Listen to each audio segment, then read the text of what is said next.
Hey guys, welcome to Beneath the Message, a podcast from Community Bible Church. And we're all here right now just to help you realize who God created you to be and live that out.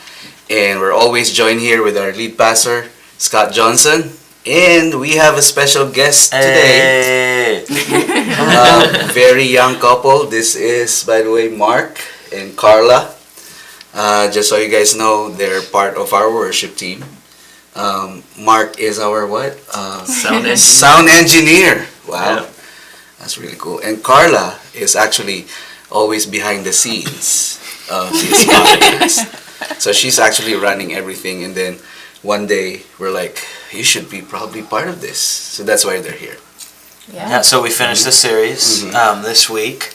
And you guys have been married now for just over a year. Just celebrated. How long did you guys date before that? 6 years? Yeah. Dang. 6 years. Okay, so you guys put some time in. Oh yeah. That's good. Oh yeah. You got one kiddo. Yep. And we thought, you know what? As we finish this series, we said, you know what? Get from behind the podcast. Is there another one front of it? Not yet. That's Whoa! We're getting into other things. Putting them on the spot. Yeah. Oh well. So before we start this podcast, I wanted to let our viewers know that we're actually doing a conference this coming May 16th. We called it Belong Conference, and our theme this year is Filled with Awe. Yeah. So that's May 16th from 9 a.m. to 3 p.m. Is that correct? Yeah. 9 a.m. is like get there, register, some snacks, and then we kick it off, and we have workshops and all this kind of thing. So it should be a good day. Yeah. So we're gonna put the link down below. So if you want to join us that day, you guys are welcome. We want to meet with you and join with you on that one. For sure. It'll be a good day. All right. So let's dive in with what happened last Sunday. So since this is beneath the message, that means we go into deeper with the message last Sunday. And good thing you're the one who did the message. So maybe speak to it more. So you had to speak more on this. All right. So there's this one thing that stood out with me. It's about Jesus as the vine and we are the branches. The title of your message is Break Up or Break Down. Yeah. So it's either it's you know, like the idea of the positive and the negative, or let's say the good or the evil, something like that. Like you gotta make a decision to break up or you just break down, right? So and then you said something about Jesus as the vine, we are the branches. I think you read, is it John 15? Yep. All right. So but I was like, that's painful though, like because you were saying something about a pruning season of life. Yeah. Do you want to expand? Expand, yeah. Yeah, so when we talk about that section of scripture, that pruning that Jesus is referring to, he's using an illustration that everyone would understand, right? During that time, not for us. We don't understand that at all. Yeah. Do you garden? No. That was totally judgmental. You're a girl, you have to garden, right? Do you garden? That'd be crazy. I would love that if you're like, dude, I do, and I know all these plants. But like, for us, it's a little more like we don't fully understand it like they would have. And that's what I was speaking about is like 2 seasons of this like pruning process. One is in preparation and one is in receiving the harvest. But in both of those, cutting is happening. Like in the preparation process, they said they'd cut up to like 2 feet of branch. Like that's a lot. Like we would, 2 feet of growth is a lot. And then in the second season, they'd harvest and they'd actually cut what once was producing because they didn't believe it would produce in the season to come. So when Jesus uses this, he's explaining this process that has a benefit. And when we talk about pruning, that word kathario, it means cleansed also. So it means something bigger than just this like pain. It means something good is coming about. And I think that's where sometimes we get the struggle, right? Because when you're going through difficulties, you don't usually look at it like this is a process of something good coming about. Right. You only look at the negative of it. So when we look at it with this section of scripture and relationships, and really what we were trying to focus on was you got to break up with certain like habits and ideas and actions that occur in relationships that we walk around with. So that's great. So just so I could read John 15 so that they would understand where we're coming from. It says here, I'm the true grapevine, and my Father is the gardener.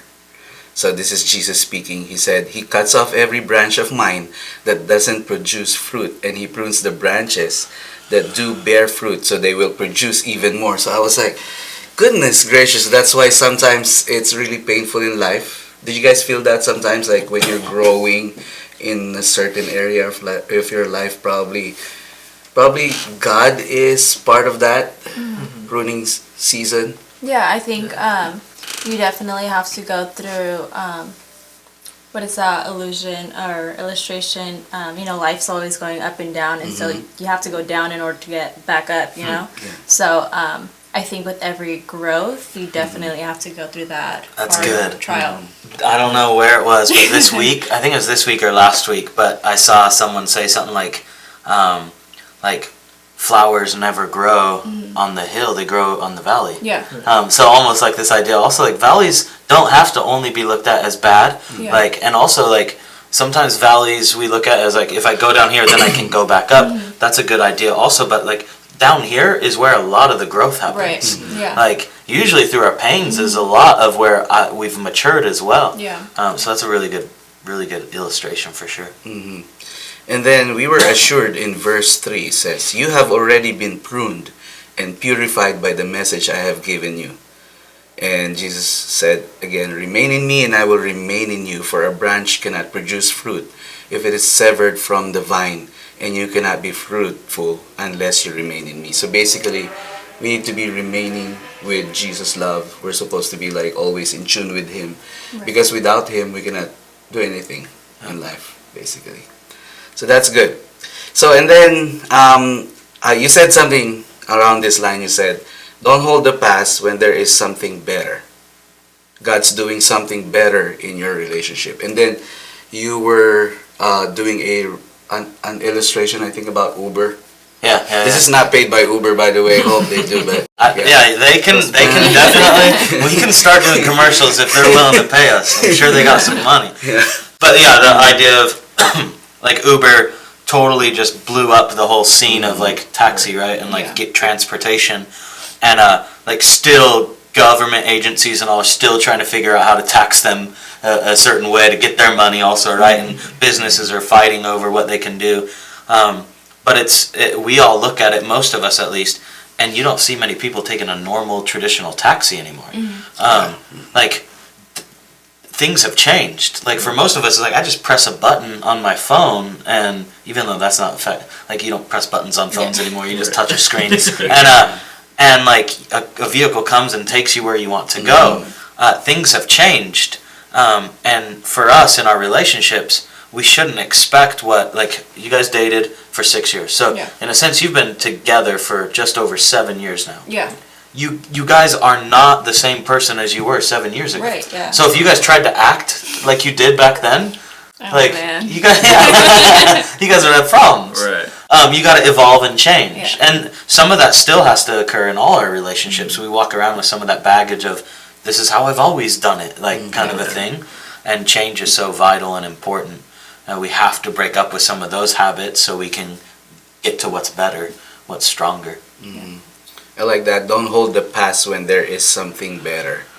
You know, some people would say, oh, we live in the 50s, the 60s. It was better than the 80s or the 90s. And then always people that lived in that era always says that that's better. But I'm not here to argue with that. But the only thing is, there's always a better thing happening all the time. We just have to open our eyes, open our minds, right? Do you agree, Mark? Yeah, definitely. Because a lot of times before, I would always, when we started dating, I'd always be the one saying like, "Oh, well, this is how I am." Like, and then later on going into a relationship, I'd still hit her with, "Well, you've always known this is how I've always been," and never accepted like, "Oh, I can change." Yeah. Until that did happen. It did hit me like, I could change for her. I could not be that way anymore. Yeah, So, that's so important. definitely. And I think for guys, maybe more. I don't know. Like, but it just seems like often the way I talk, the way like certain things, like that's just who I am. That's just how I'm comfortable. And like I learned that the hard way, especially in the workplace, where it's like, yeah, but sometimes you gotta like alter how you communicate for different people. Oh yeah. But that also occurs with like your child or with Right. your spouse and those kind of things. How would you guys say when it comes to like breaking up with past habits or actions or style of how you would how you guys would communicate and just act together?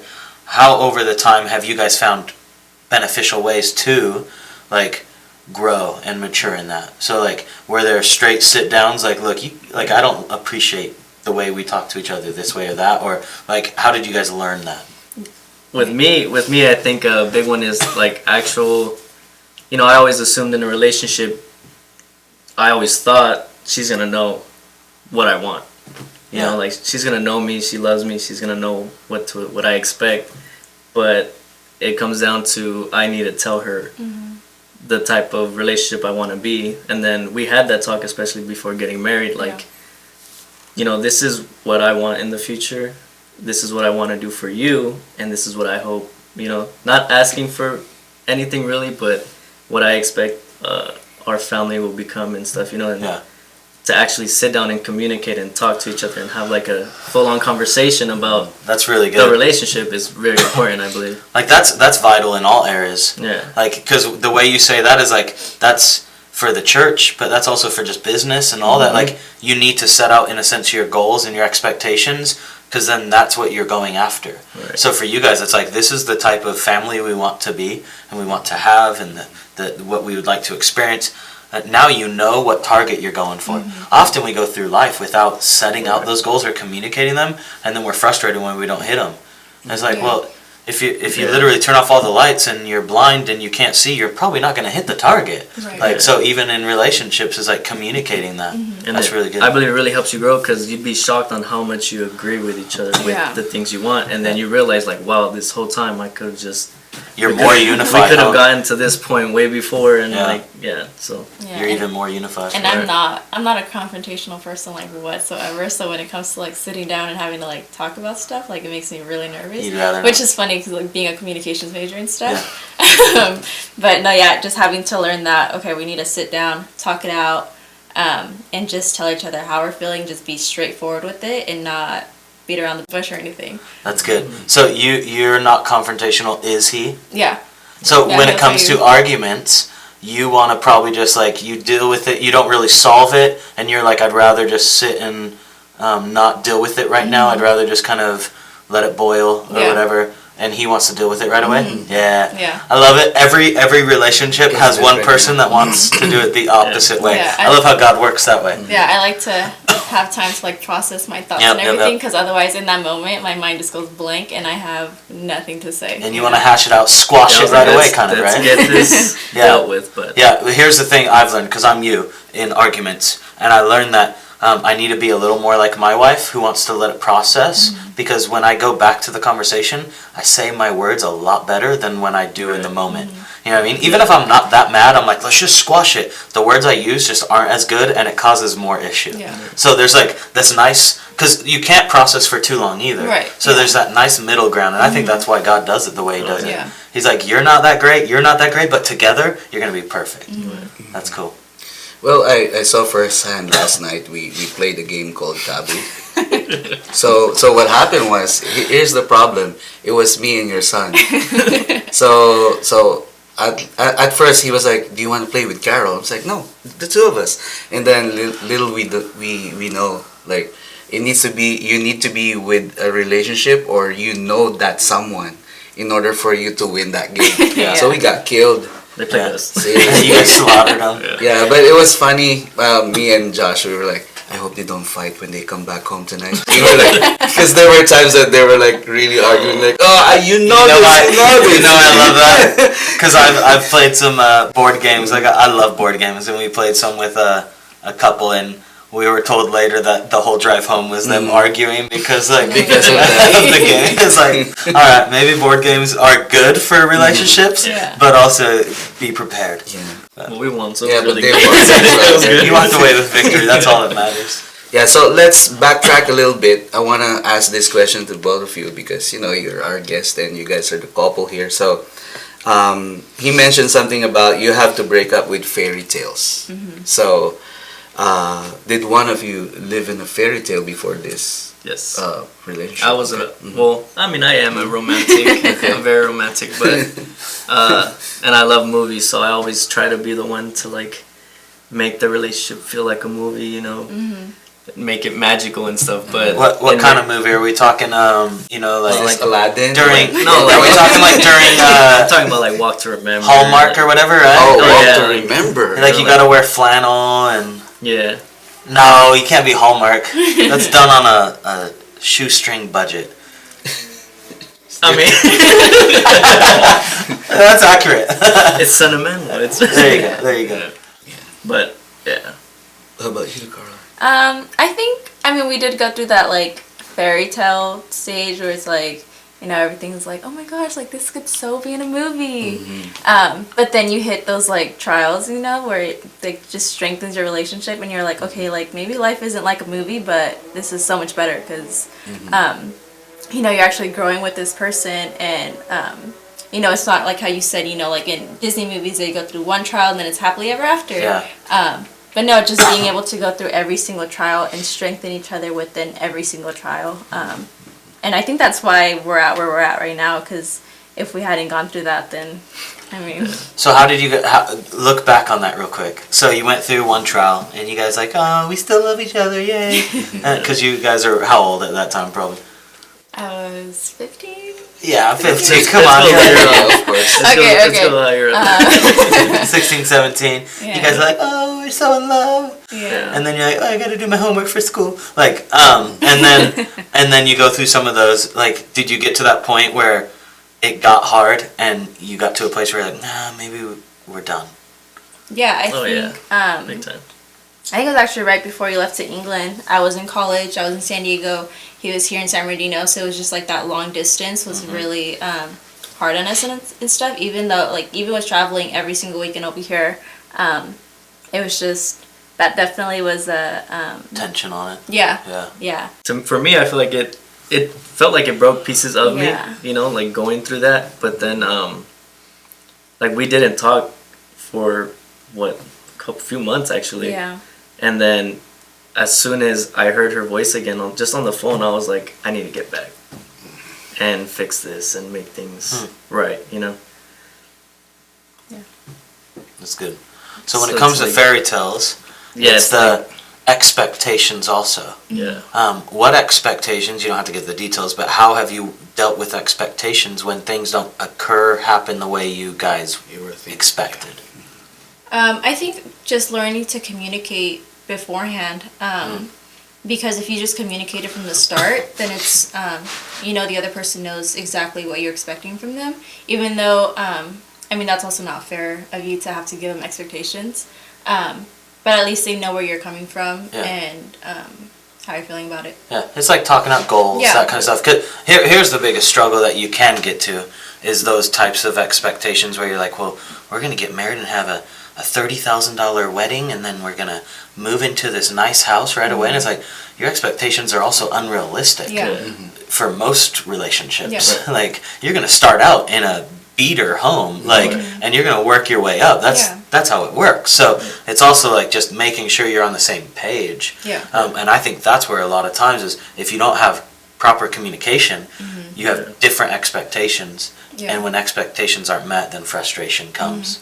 So just hashing that out, that's good. I think I've also learned that it's like love is sacrificial in that aspect. Like Amen. me expecting and her expecting for me at some point, I need to realize, you know, let me put what I expect aside, and you know, I can make some of these things that she expects happen easy. Yeah. I'm just being prideful. You know, it's me stopping me from making her happy in a way. Yeah. So I believe that when I learned that, it was very important that it's like sacrificial love, you know, for her.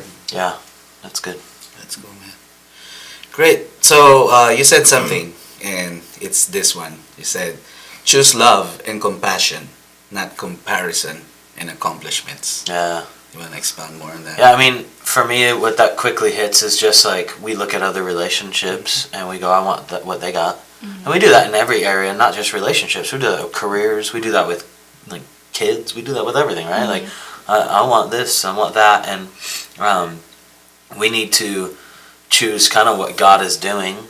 We need to just seek love. Like you even talk about surrender some of even my agenda for something greater. To not go against comparison. Like you need to love your partner, and your partner is who God designed and like put you together with. And if they don't have as many like Instagram followers, or they don't make enchiladas the same, like who cares? Like that's not the bigger picture. But those are the things a lot of times we hold on to. Is these things that we think are what we want, and we're comparing them up against what other people are doing, which my hope and my prayer would be that those are great things for them, but that doesn't mean that's what's for you. So a lot of it was just with that in mind, is we got to choose love and compassion, where too often I think we're comparing ourselves and our significant others against something I don't think is realistic. I think a lot of people still live in a fairy tale, though they don't actually would accept it. Yeah. It's because of the idea of social media too. Like whenever we look at other people, we think that they're perfect, their life is perfect, and you were like, oh, I hope I'm like that, you know. So, and I think, because I was reading about it, some women had a problem with that too. Because, like, let's say you're a single mom, or not even a single mom, you have kids with you, you always take care of them, you don't have a job, you're just at home. And then you see these young women, you know, they're glamorous, they're perfect. But in reality, they're not. No, they were that's just their posting. post. Yeah. Well, but even with moms with kids, look, I'm calling you out right now. I know. This girl's posts, like her and her kid, like That's it. looks like killing it. Like my kid's got mustard all over their face.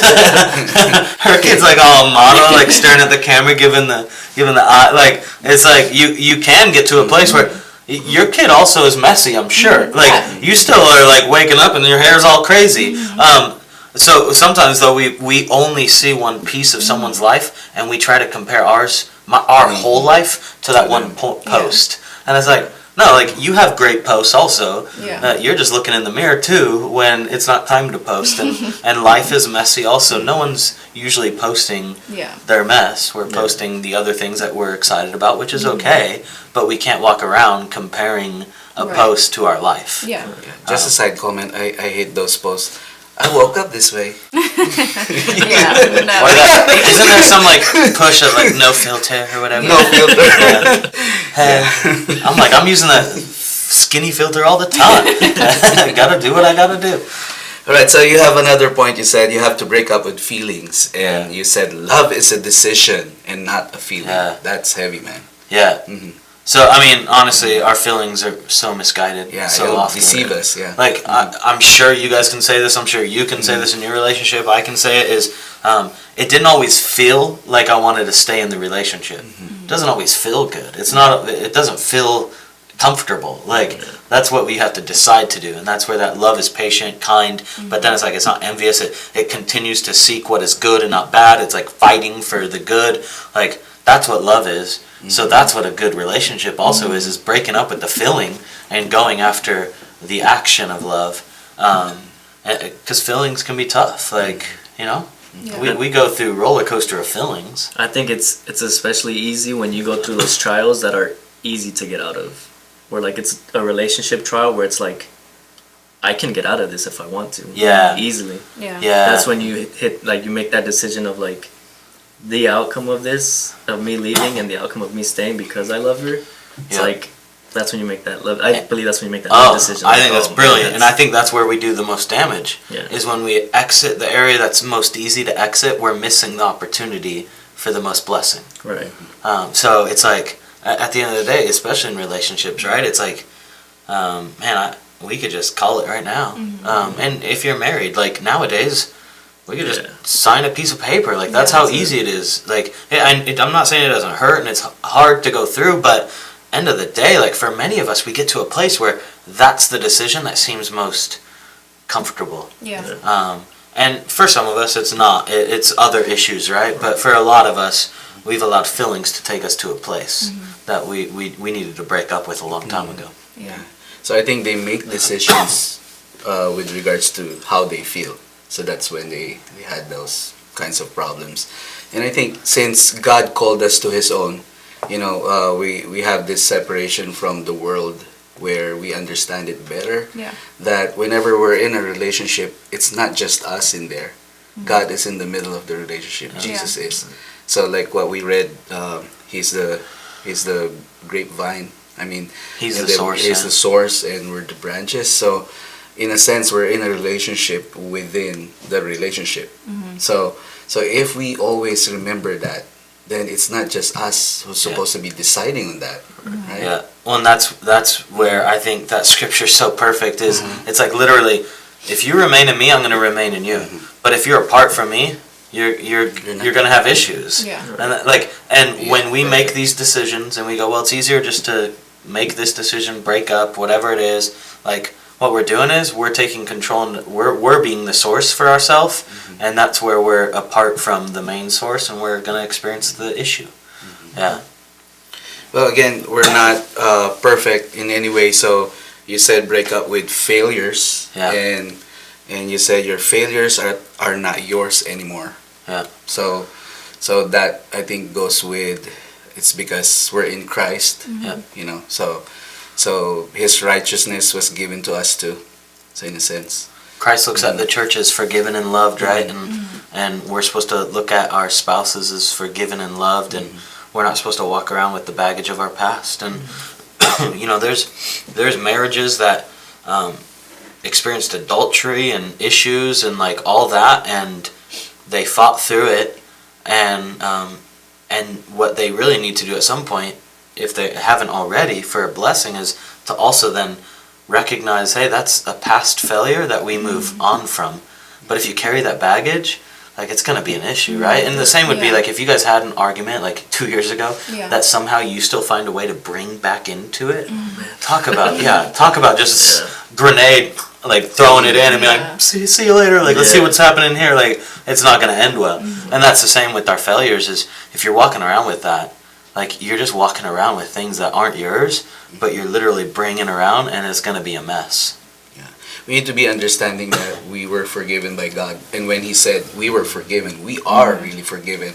Because, some people would still think that you need to be ready, in a sense, like emotionally, physically, or whatever, you're ready before you serve God or before you go into a relationship. But you'll never be ready, in a sense, because we're not perfect. So we need to be understanding that deeply, that when God forgave us, He already forgiven us. He forget all the past, So that's great. Yeah. So we finished this series this week, and that was the last one. And honestly, our hope and our desire is relationships would thrive, because Christ gives a beautiful example of what that looks like. He says, "I did it for the church. Now you live it out in your relationships." And I think relationships are the area that we experience the most difficulty. And this series, the goal was like marriage, dating, but also just friendship, like relationships, like even going into coworkers. Like 1 week we talked about like just the words we use, like other people that we live with and we experience life with. And I truly believe if we just start to let like God's leading in our relationships, that's where night and day changes. Like, relationships are where everything affects us. Like, not often are we like, just like my job is hard. It's like the people I work with are hard. You know what I mean? The job isn't that bad at the end of the day. It's the people. It's not my family as a whole. It's individuals that I have relationship issues with, and it's like, man, how can we experience relationships that are thriving, not just falling apart? So that's good that you mentioned that, because it is where also in relationship where we could find joy too. Definitely, like the people around us and things like that. Yeah, God over and over explains the power of a relationship. Like, Jesus over and over is showing like, hey, go together. Go. He never goes like, go be alone. Like, except for when you spend time with God. Like, past that, he's like, go together. You need each other. Like, go in pairs. Go in groups. Like, because he knows life alone, man, you find yourself even in a darker spot often. Our minds are not good on our own. Our feelings, really. I like that when we thrive, it comes to, she helps me thrive. Like you said, like at work with coworkers, I'll tell her about my day or a situation that happens. And because we read a devotional or something like that morning or something, she'll tell me like, hey, remember, bring you know? back to it. Yeah, Yeah. it brings me back. Like you're right. So, I mean, thriving together helps Yeah. also us thrive individually. Well, as we wrap up this series, thank you so much, guys, for Yeah. being here. And I think there will be a version 2, 3, 4, 5, 6, 7. So yeah, We'll get you back yeah, in we'll here. get you back in here. So yeah, so wherever you get your podcasts, please make sure you subscribe. And we're gonna do more of this because I think it's getting better. We're getting better at this. Yeah. It's been a blessing. It's been a blessing. fun. Let's Yeah. blow up. Thank you so much. See you guys.